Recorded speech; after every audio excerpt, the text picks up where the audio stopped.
We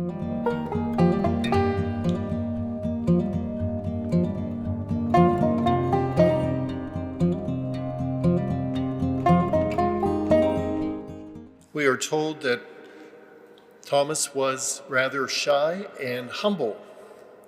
His classmates thought he was dim-witted, and they mocked him, calling him a dumb ox. But it turned out he was rather brilliant. At the beginning of his life, when he was 5 years old until 13, he was educated at the Benedictine monastery of Monte Cassino, and then he went on to the Benedictine monastery in Naples. But somehow he became interested in the Dominicans. At age 18, he secretly joined the Dominican order. He received his habit in the year 1244. His family was outraged. They thought he could have a good life with the Benedictines. They kidnapped him and kept him at home for a whole year, trying to convince him to leave the Dominicans.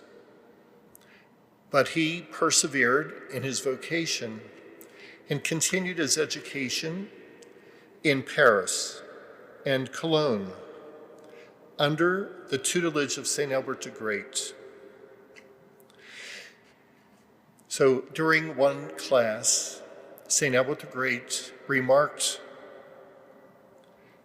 "You call this young man a dumb ox, but his bellowing and doctrine will one day resound through the whole world."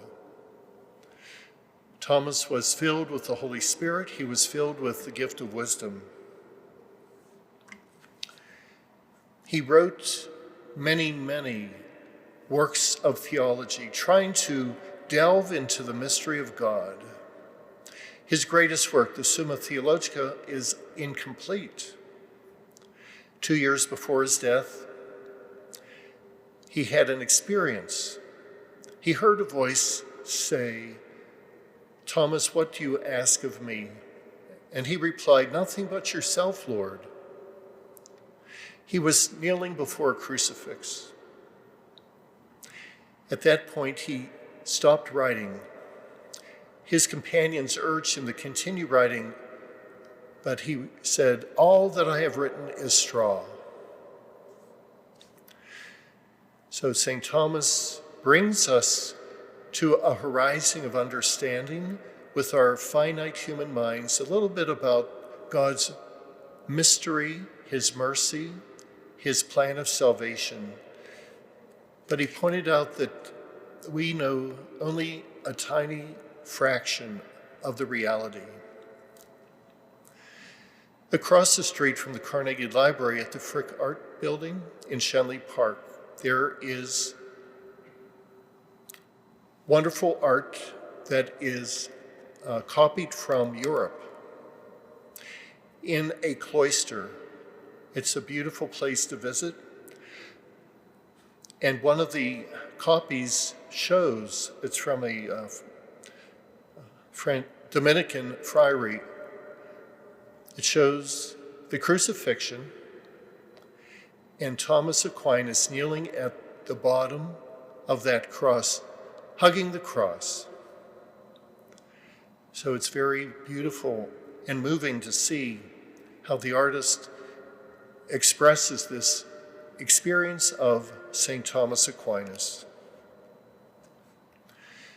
So let's, during this Jubilee year, avail ourselves for the opportunities of educating ourselves more in the faith to help us to grow in understanding as much as we can and becoming transformed to be more like Christ.